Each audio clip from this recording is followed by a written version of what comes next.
ओम श्री हनुमते नमः। बहुत लंबी प्रतीक्षा के बाद श्री हनुमान जी की कृपा से आज श्री नीम करौली बाबा कैंची धाम के दर्शनार्थ हम लोग घर से निकल रहे हैं।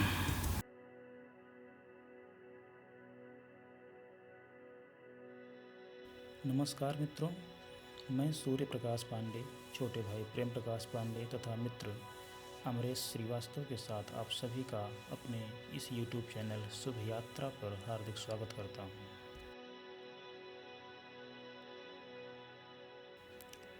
घर से बस्ती तक की यात्रा यूपी रोडवेज की बस से, बस्ती से काठगोदाम तक की यात्रा बाघ एक्सप्रेस से, काठगोदाम से कैंची धाम आश्रम तक की यात्रा टाटा सूमो के माध्यम से हम लोगों ने पूरी की। यदि आप भी कैंची धाम की यात्रा का प्लानिंग कर रहे हैं तो यह वीडियो आपकी यात्रा को संभव है कुछ आसान बना देगा। कैंची धाम हिमालय के कुमाऊं रेंज में स्थित एक आध्यात्मिक सुरम्य देवस्थान है। बाबा नीम करौली, जो कि हनुमान जी के अवतार माने जाते हैं, सर्वप्रथम 1961 में कैंची धाम आए और 1964 में उन्होंने इस आश्रम की स्थापना की। इस आश्रम में राष्ट्रीय अंतर्राष्ट्रीय स्तर के बहुत से दिग्गज आकर बाबा की कृपा को प्राप्त कर चुके हैं, जिनमें प्रमुख नाम एप्पल के फाउंडर स्टीव जॉब्स, प्रधानमंत्री श्री नरेंद्र मोदी, हॉलीवुड अभिनेत्री जूलिया रॉबर्ट्स आदि प्रमुख हैं। स्टीव जॉब्स के प्रेरणा से ही फेसबुक के फाउंडर मार्क जुकरबर्ग भी कैंची धाम आश्रम आ चुके हैं। फेसबुक के फाउंडर मार्क जुकरबर्ग ने बाबा नीम करौली की महिमा का गुणगान करते हुए प्रधानमंत्री श्री नरेंद्र मोदी को एक इंटरव्यू में बताया कि एक बार एप्पल के संस्थापक स्टीव जॉब्स ने उनसे कहा था कि यदि तुम्हें जीवन में कभी हताशा निराशा चारों ओर से घेर ले और कोई राह ना सूझे तो तुम भारत के उत्तराखंड के नैनीताल जिले में स्थित नीम करौली बाबा के आश्रम कैंची धाम जाना। बाबा की कृपा से जीवन में मंगल ही मंगल होगा। हम लोग यहाँ पहुँचकर पवित्र कोसी नदी में स्नान किए। यहाँ व्यवस्थित घाट जैसा कुछ नहीं है, आपको पत्थरों के बीच नदी में उतरकर स्नान करना पड़ेगा। बरसात के मौसम में नदी में स्नान खतरनाक हो सकता है, इसलिए सावधानी बहुत ज़रूरी है। स्नानोपरांत हम मंदिर में गए, वहाँ दर्शन पूजन किया। क्योंकि मंदिर के अंदर फ़ोटोग्राफी या वीडियोग्राफी की अनुमति नहीं है, इसलिए हम अंदर अपना कैमरा बंद ही रखे और बाहर आकर कुछ फ़ोटो और वीडियो बनाए।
कैंची धाम में ही हमारी भेंट स्वामी अवधेशानंद जी से हुई।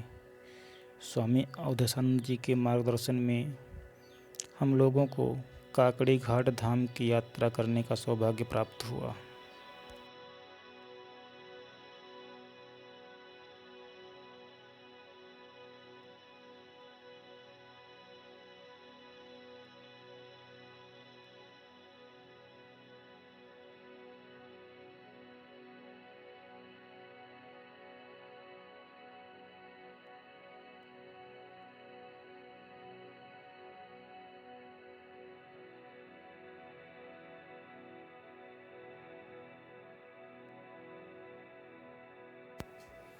जब हम लोग काकड़ी घाट पहुँचे तो शाम हो गई थी। काकड़ी घाट में कुमाऊं मंडल विकास निगम का गेस्ट हाउस है, उसी में हम लोग रुके थे और वहीं पर भोजन की भी व्यवस्था है, अतः रात का भोजन हम लोग वहीं करके फिर सो गए। काकड़ी घाट को हिमालय का बोधगया कहा जाता है। 1890 में स्वामी विवेकानंद जी के हिमालय यात्रा के दौरान यहीं पर पीपल के पेड़ के नीचे उन्हें ज्ञान प्राप्त हुआ था। काकड़ी घाट धाम का वातावरण बहुत शांत, दिव्य और आध्यात्मिक है, एक विशेष आनंद देने वाला है। यह कोसी नदी या कौशिकी नदी तथा सरोता नदी के संगम पर स्थित है। सुबह स्नान ध्यान के पश्चात हम लोग करकटेश्वर महादेव तथा भैरव बाबा के दर्शन किए। इसके पश्चात नदी में मछलियों को चारा खिलाने के लिए चले गए। यहाँ पर मछलियाँ चारा खाने के लिए तुरंत पास आ जाती हैं। इन मछलियों को पकड़ने पर प्रतिबंध है। मंदिर के पुजारी जी इसका विशेष ध्यान रखते हैं कि इन मछलियों को कोई नुकसान ना पहुंचा पाए।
इस प्रकार मछलियों को आहार कराने के बाद हम लोगों ने भी अपना आहार ग्रहण किया और वापस गेस्ट हाउस आकर निकलने की तैयारी करने लगे।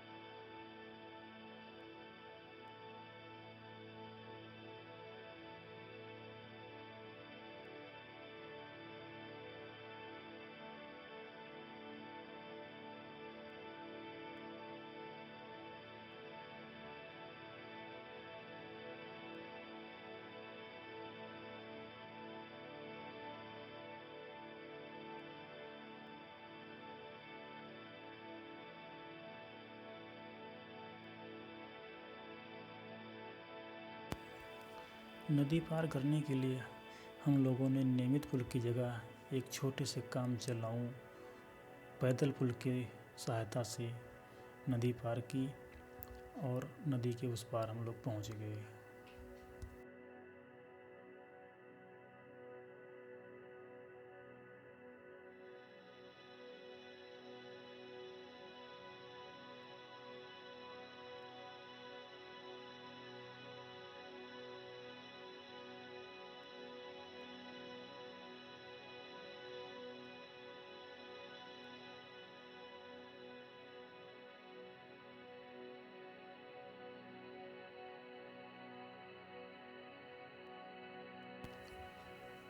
नदी पार करके हम लोगों ने काकड़ी घाट धाम को प्रणाम किया और अपने आगे की यात्रा के लिए निकल पड़े।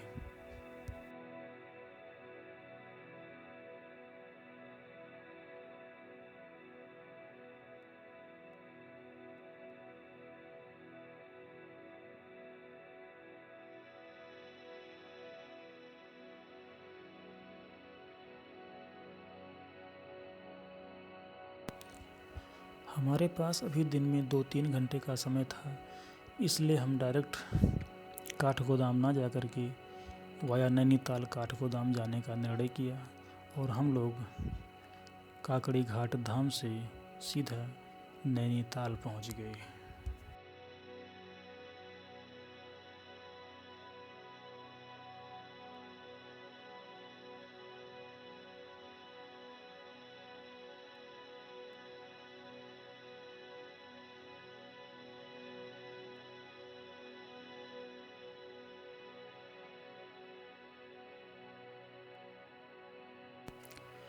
नैनीताल के बारे में जितना सुना था, नैनीताल उससे कहीं ज़्यादा खूबसूरत है। क्योंकि नैनीताल घूमने का प्लान हम लोगों का था नहीं और समय भी नहीं था, इसलिए हम लोग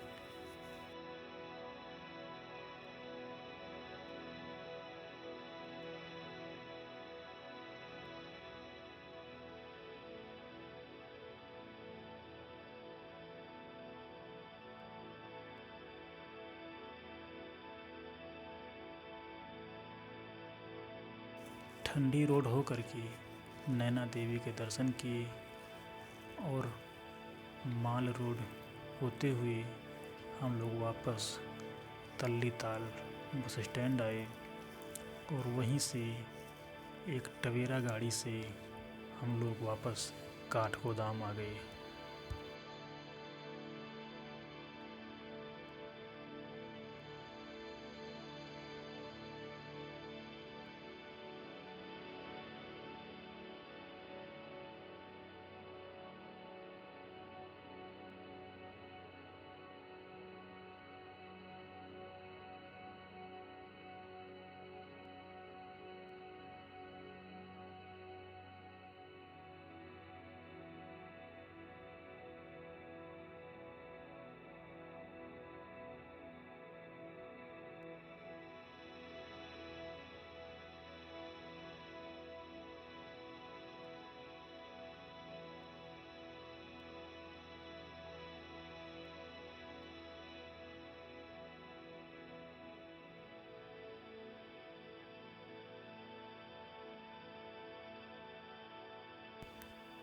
काठगोदाम से हम लोग फिर से बाघ एक्सप्रेस से बस्ती पहुंच गए और बस्ती से यूपी रोडवेज बस की सहायता से हम लोग वापस अपने घर पहुंच गए।